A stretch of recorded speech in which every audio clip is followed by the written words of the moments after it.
কলকাতা বিশ্ববিদ্যালয় BA fifth সেমিস্টারে সকল বাংলা জেনারেল পরীক্ষার্থী বন্ধুদের জন্য আজকে আমি তোমাদের বাংলা ডিএসই A1 অর্থাৎ বাংলা সমাজ সংস্কৃতি ইতিহাস যে পেপারটি তোমাদের রয়েছে, আজকের এই পেপার উপর থেকে তোমাদের শেষ মুহূর্তে তোমাদের খুব গুরুত্বপূর্ণ প্রশ্নগুলো নিয়ে আলোচনা করব।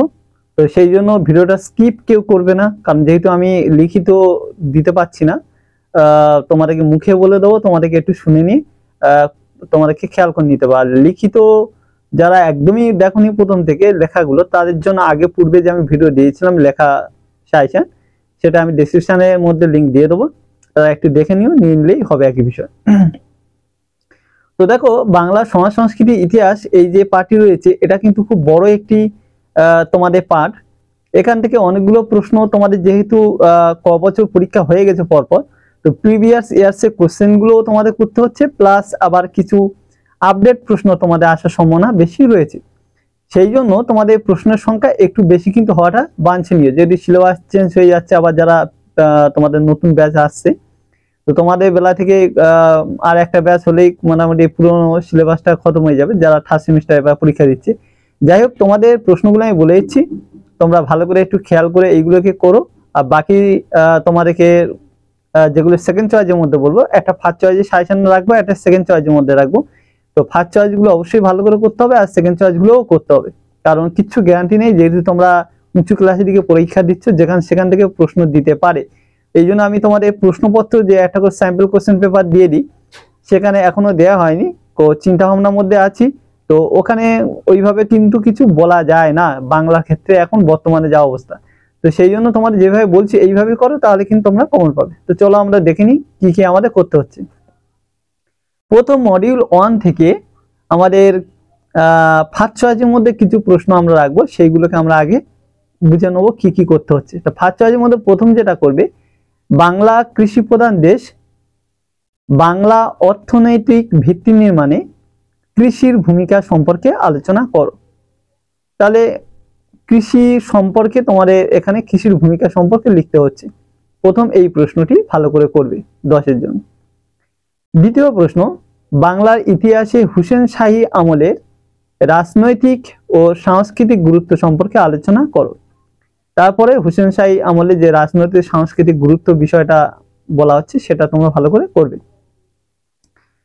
তারপরে দেখো, তোমাদের বাংলা সমাজ সংস্কৃতি ও সাহিত্যে চৈতন্যদেবের প্রভাব সম্পর্কে আলোচনা করো। তারপরে এই প্রশ্নটি 10-এর জন্য ভালো করে করবে। তারপরে চর্যাপদের কবিতাগুলিতে প্রতিফলিত প্রাচীন যুগের বাঙালির জীবনধারার পরিচয় দাও। তো এই হচ্ছে তোমাদের 4টে প্রশ্ন, তোমাদের খুব ভালো করে কিন্তু করতে হবে। এবং এর সঙ্গে তোমাদের 5 নম্বরের দুটো কোশ্চেন, মানে যেটা তোমার 2021-এ এসেছিল, অবশ্যই তোমাদের করে নিতে হচ্ছে। সেটা হচ্ছে বাংলা লৌকিক ধর্মচারণের সংক্ষিপ্ত পরিচয় দাও। এটা 5 নম্বরে 2021-এ এসেছিল, অবশ্যই করতে হচ্ছে এটা। বাংলা ভৌগোলিক পরিচয়ে ক্রম পরিবর্তন হয়েছে তা আলোচনা করো। ভৌগোলিক পরিচয়ে ক্রম পরিবর্তন হয়েছে তা আলোচনা করো, এটাও তোমরা 21-এ এসেছিল, এটাও ভালো করে দেখবে। বা বাংলা ভৌগোলিক অবস্থান সম্পর্কে আলোচনা করো, এইভাবেও তোমাদের এটা কিন্তু দিতে পারে 10 আকারে ঘুরিয়ে। তো এই হচ্ছে তোমাদের টোটাল 6টা প্রশ্ন ভালো করে করতে হচ্ছে, মানে 10 নম্বরের 4টে, আর 5 নম্বরের 2টো প্রশ্ন। এবারে এই কটা হয়ে গেলে সেকেন্ড চয়েসের মধ্যে কিন্তু তোমাদের কিছু প্রশ্ন রাখতে হবে, খুব গুরুত্বপূর্ণ, সেগুলো দাবি রাখে। প্রথম কি না, প্রাচীন বাংলার ধর্মচর্চা সম্পর্কে আলোচনা করো। তাহলে এই প্রশ্নটি প্রথম দেখবে, প্রাচীন বাংলার ধর্মচর্চা সম্পর্কে আলোচনা করো।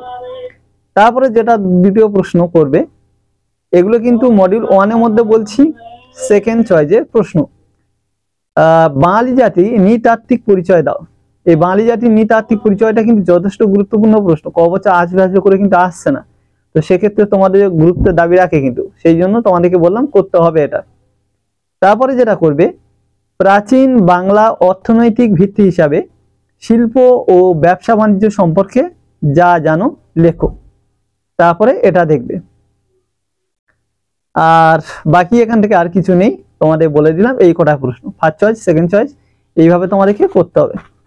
এবারে আমরা মডিউল 2 এখান থেকে কি কি প্রশ্ন তোমাদেরকে করতে হবে সেটা একবার বলছি, তোমরা ভালো করে শুনে নাও।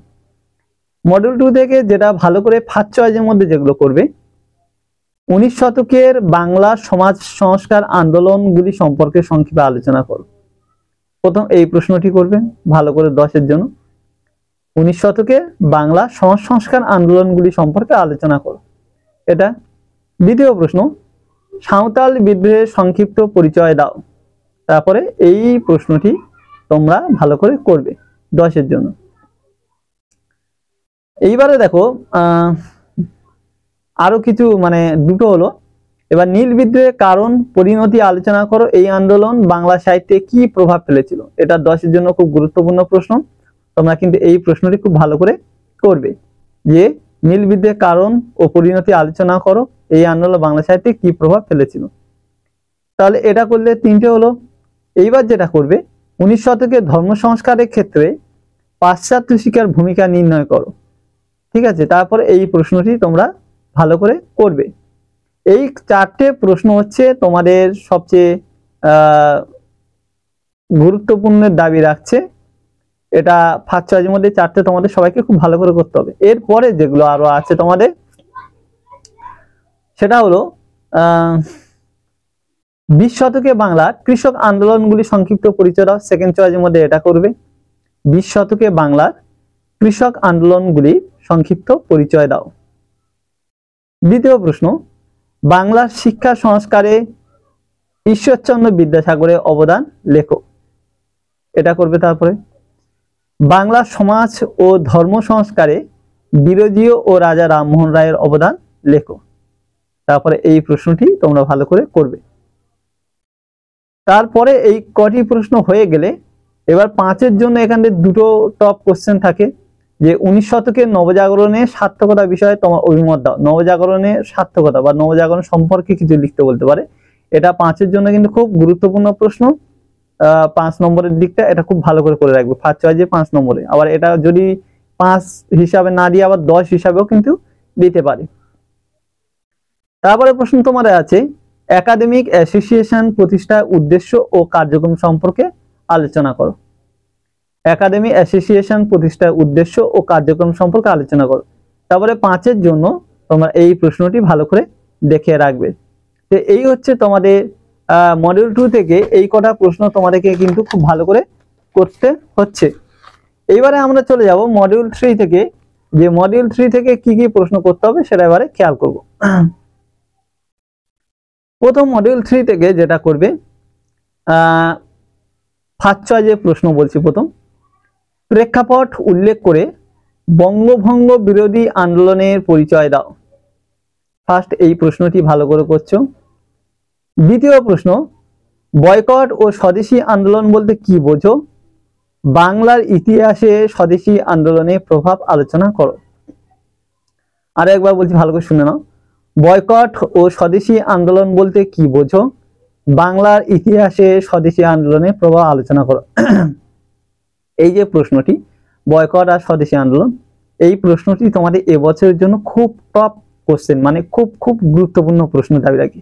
মানে আমার দিক থেকে আমার মনে হচ্ছে এই প্রশ্নটা দেওয়ার সম্ভাবনা এবছর মডিউল 3 থেকে খুব গুরুত্বপূর্ণ প্রশ্ন। এই জন্য তোমরা বয়কট স্বদেশী আন্দোলন এই প্রশ্নটা খুব ভালো করে সবাই তৈরি করবে। 3 নম্বর প্রশ্ন, বরাক উপত্যকার ভাষা আন্দোলনে পরিচয় দাও। বরাক উপত্যকার ভাষা আন্দোলনে পরিচয় দাও। এই প্রশ্নটি তারপরে খুব ভালো করে করবে।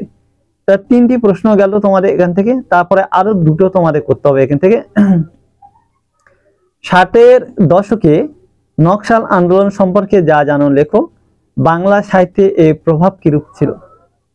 60-এর দশকে নকশাল আন্দোলন সম্পর্কে যা জানো লেখো, বাংলা সাহিত্যে এর প্রভাব কিরূপ ছিল। তারপর এই প্রশ্নটি করবে, এটা কিন্তু খুবই গুরুত্বপূর্ণ একটি প্রশ্ন।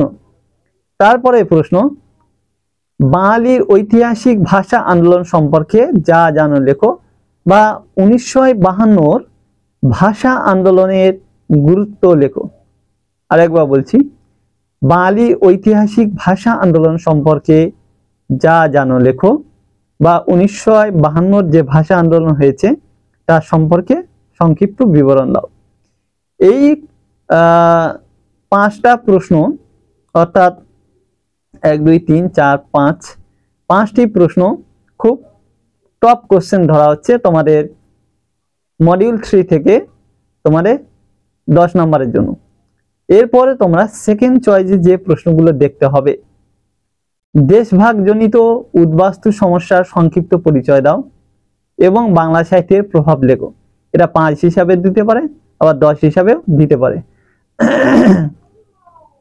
তাহলে কি বললাম, দেশভাগজনিত উদ্বাস্তু সমস্যার সংক্ষিপ্ত পরিচয় দাও এবং বাংলা সাহিত্যে এর প্রভাব লেখো। এটা দেখছো প্রথম। দ্বিতীয় প্রশ্ন ভালো আছে, মতুয়া আন্দোলন বা মতুয়া আন্দোলনে ঐতিহাসিক গুরুত্ব নির্ণয় করো। মতুয়া আন্দোলনে ঐতিহাসিক গুরুত্ব নির্ণয় করো। তারপর আছে দলিত আন্দোলন সম্পর্কে যা জানো লেখো। দলিত আন্দোলন সম্পর্কে যা জানো লেখো। তো এগুলো দেখছো পরপর 3টি।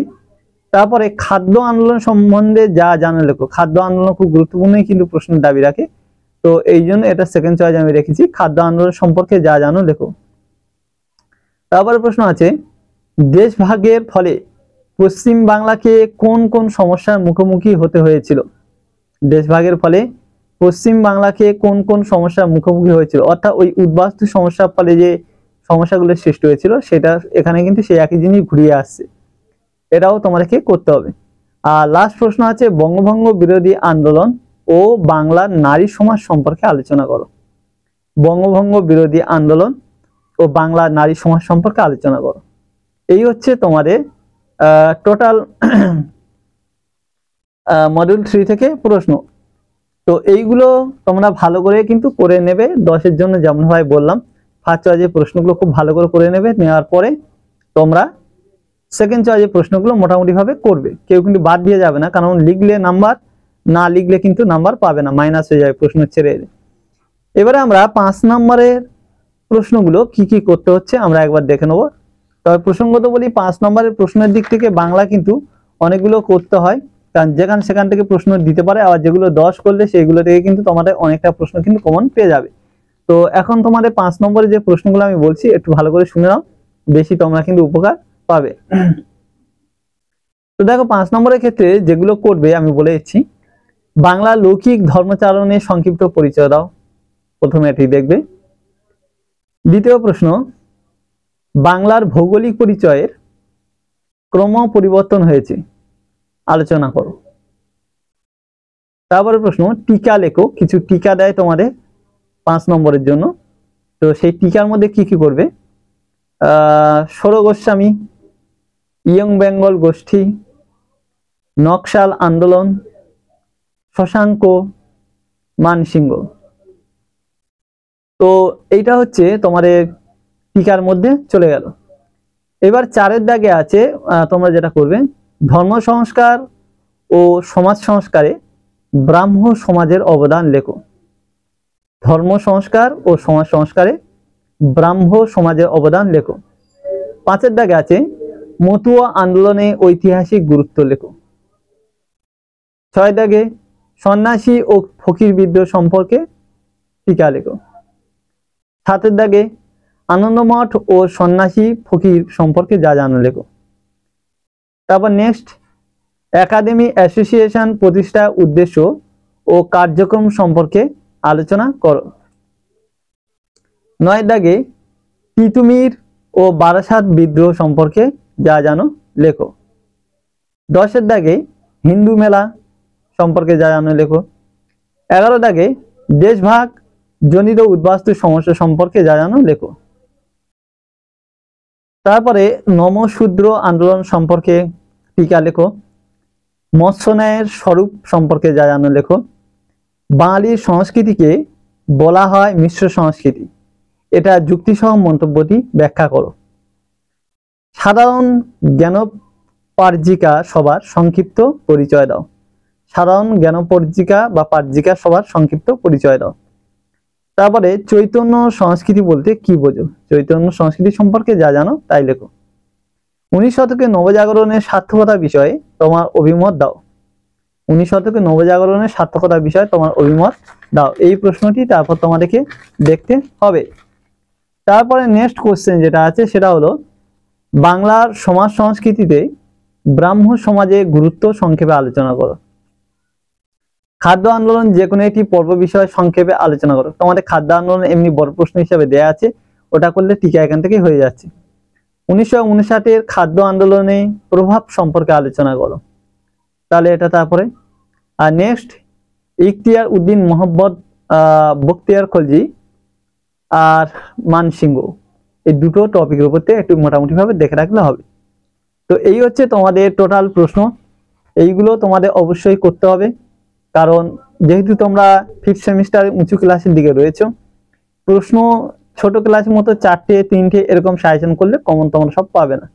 তাই আমি শুরুতেই তোমাদের প্রশ্নগুলো এরকম ভাবে বেশি করে দিয়ে দিয়েছিলাম, এখন সেইগুলোই দিয়ে দিলাম। ভালো করে দেখো, তোমরা অবশ্যই উপকার পাবে। তো আজকে ভিডিও বন্ধুরা এখানে শেষ করছি, পরবর্তী ভিডিওতে আবার দেখা হবে। সবাই ভালো থেকো, সুস্থ থেকো, ভালো করে পরীক্ষা দিও।